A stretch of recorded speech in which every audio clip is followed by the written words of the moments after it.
Now, with Halloween around the corner and me finally getting a chance to discuss some more Flash related media, today I wanted to talk about a dilemma that I feel needs to be debunked within the Flash community. And that idea, of course, is the idea of Zoom being a scary or intimidating villain slash a decently written one. Now, don't get me wrong, for CW standards, I definitely think Zoom is a lot better than some of the villains we see later down the line, and he's certainly not as bad as villains like Mirror Monarch. But if I'm being honest, after rewatching Season 2 a few times, I think Zoom was at his best a shadow of a certain someone, and never really lived up to the hype on rewatch. Now, before we break down Zoom's character, this is going to have to lead into me speaking on a lot of Season 2's content. For those who need to be caught up to speed, at the end of Season 1, a singularity opened up after Barry pretty much opened a hole in time. This leads into Ronnie, or Caitlyn's fiance slash husband at the time, for like 10 minutes I think, sacrificing himself and saving the world. This leads into Barry isolating himself and going solo for a while due to him feeling guilty,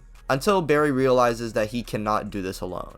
Jay would come into the picture, and offrip Barry is suspecting that Jay is trying to be a mole from the inside and betray them just like how Thawne did. And what's funny about this is the team is against Barry in this situation for some reason, due to Jay helping them and giving Barry advice. Similarly to how Harrison Wells operated, Jay would be the one in this season giving Barry tips and tricks on how to use his speed in better ways in order to prepare for the inevitable threat. All the while arguing with the Earth 2 version of Wells on how he couldn't protect his own Earth. And I know we do see Zoom early on and even earlier than we see Reverse Flash in Season 1, so a lot of us probably weren't suspecting Jay to betray them this time. Because surely the show wouldn't repeat the exact same formula they used a season ago, right? Hello, is this thing on? Seriously though, even just going in blind and taking in the context from the previous season, you can kind of just assume maybe he made a speed mirage or had some way of manipulating the speed force to find a way. It's not like in Season 1 anyway they didn't suspect Harry before he was even going around as a speedster. So it wouldn't be the craziest thing in the world to assume that Jay is in fact going to be a villain and inevitably betray the group here. And the second Velocity 9 gets involved, the gang puts 2 and 2 together while the viewers already know what's happening. It's just a little cringe because they try to do something similar to Season 1 with the shock factor, but oh well, it's a little different because Jay is actually cool here. Yeah bro, it's totally not like Harrison Wells didn't get along with Cisco, Caitlyn, and Barry and had a mentor relationship with them. Meaning it hits even harder when they find out that this guy was playing them in their face all along. But with Zoom, it's just kind of the group's fault for trusting him initially. And if I were Barry, I would have taken an episode or two to kind of just tell the group, I told you so. But instead, he just runs away and screams. When we see Jay actually get killed by Zoom, the shock factor definitely is there. However, by the end of the episode, we quite literally see Zoom right after reveal himself and then say, "This is a complication." I always get confused as to why Zoom says this, because it's not like he's talking to the audience. There isn't a complication going on. Everything just happened step by step the way Zoom wanted it to happen. So this just kind of doesn't make sense. Now, before we talk about the bad stuff with Zoom, let's actually talk about the beginning, aka the good stuff. So the first few episodes of Season 2 revolve around them stopping the Earth 2 threats who are being sent by Zoom. This eventually leads into the group getting the idea to bait out Zoom, where Barry for some reason is just super cocky and arrogant against him. However, Barry would soon learn to never underestimate a speedster that is far faster than you. Barry's first move would be to throw a lightning bolt, which was something that he learned from Jay previously in this season. And do you want to know what Zoom's response to this was?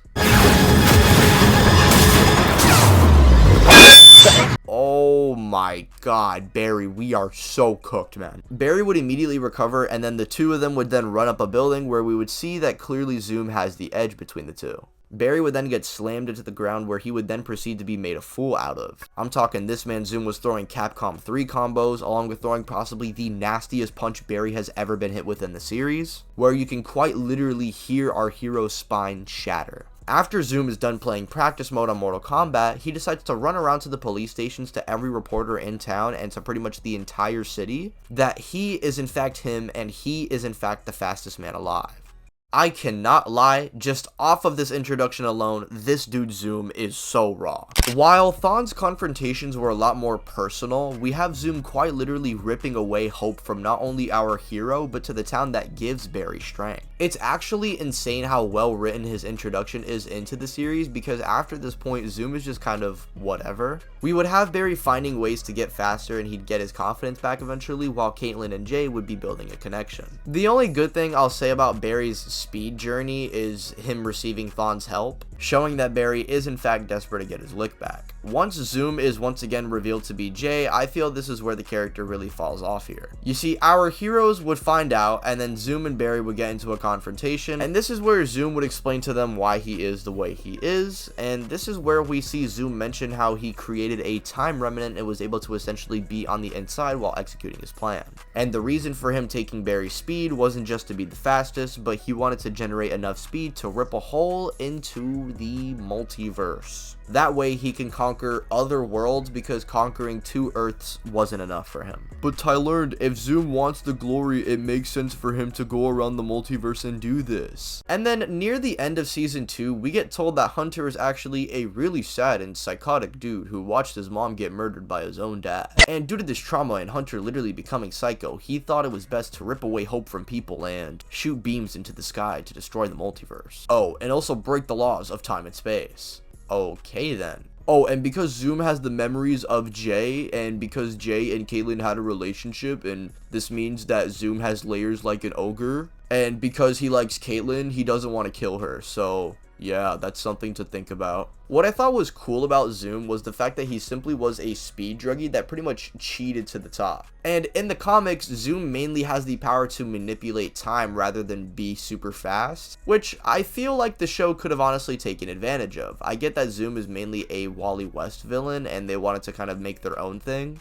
But I mean, it's not like the CW Flash isn't inspired off of Wally West anyway, so what's stopping them from stealing from the comics? If you want Zoom to be crazy, then fine, let him shoot his big blue lasers in the sky. But instead of trying to make us feel bad for Hunter, because let's be honest, we don't feel bad for him. The only thing we kind of feel bad about in relation to him are the actions that affect our characters, or Caitlin because she can't keep a boyfriend for more than 1 season. But you had the chance to have Barry pretty much beat someone as he was chosen for a greater purpose, in contrast to some Velocity 9 crackhead who would be defying the laws of time, and this would eventually come back to him in the end. And you can even have him become the Black Flash still. I still think in concept that's a good ending for him. But instead, what they do with him in the show is just kind of embarrassing. Before we talk about Zoom and Barry's dynamic, let's talk about the big shock moment of season 2 and the finale of season 2. When it seems that the heroes are finally at peace and, Jesse got rescued, Barry's dad is around, all is well. I'm just kidding. Zoom once again would come in to rip it away and murder Barry's dad right in front of him in his childhood home. And the reason Zoom does this isn't because he just wants to troll Barry, which I'm not gonna lie is a way better reason than what we actually get. And that's to prove to Barry that he is in fact like Zoom, because their tragedies define who they are. And so he wants to prove to Barry that he is also a psycho. And obviously when Barry is emotionally unhinged and he wants to kill Zoom, Zoom keeps saying how he'll be just like him if he does this, which in the end we know is bullshit, and it's just so Zoom can use Barry's speed to amp his little multiverse machine. So it's not even like in the show Zoom believes this himself, but we know most certainly that Team Flash believes this, because when Barry is saying how he wants to murder Zoom, we have Team Flash literally locking Barry up and saying that they can't trust him and let Barry do this, because if he kills Zoom, he'll be no better than him. And do you know who is saying this of all people?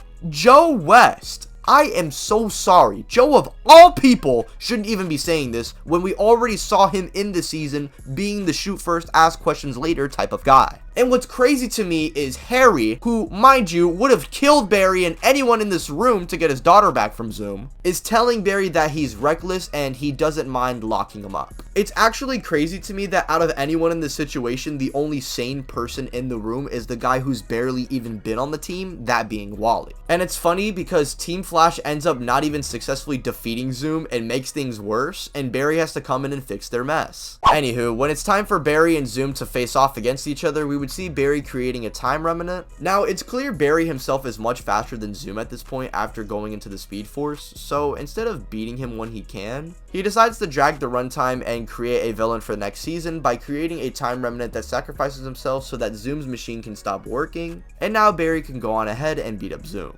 But before Barry could finish off Zoom, we have of course the time wreaths coming in and striking Zoom due to him defying the laws of the multiverse, and he would become none other than the Black Flash. And you want to know what he does during his time as the Black Flash next season? This. See you later, Hunter. One thing Black Flash can't fight. Cold, cold, cold. What does this even mean? We at least get really cool scenes with him in Legends and how he's running after Eobard because technically he shouldn't even be around, and it's really cool. But once again, this is in an entirely different TV show and not The Flash. Zoom genuinely never seemed scary to me, and at his very best, he felt like an imposing threat for like maybe a handful of episodes. Before then, he gets CW-ified and just gets turned down into a tragic guy who reflects on the main character on a surface level, but deep down, it just comes off so sudden and out of nowhere, and it's borderline stupid. And for those of you who think he's scary, I have a question. Is this only because of his introduction, and I guess maybe the prison scenes with Jesse? Because aside from these scenes, I can't really see Zoom being more than a cornball that's fallen to CW writing. Everything about Zoom at his best is just better done with the villains before and after him, and at his very worst, he's just someone who tries to come off as a big threat. And at his very worst, he's somebody who attempts to come off as a big threat, but he wants to kill everyone except the girl he kissed and prove to the main character that he himself is also an unlikable incel.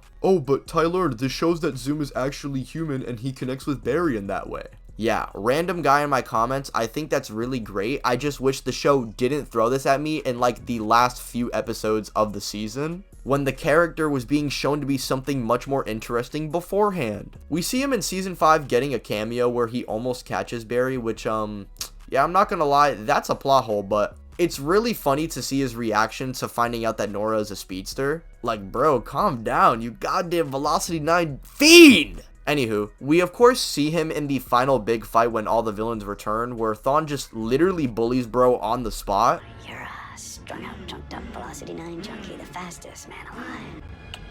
You're looking at him. And then he just gets done so dirty. He doesn't even get beaten up by a speedster. He gets beat up by some damn side characters. You guys remember when Zoom was introduced and he caught Barry's lightning? Well, funnily enough, this is his final scene in the show.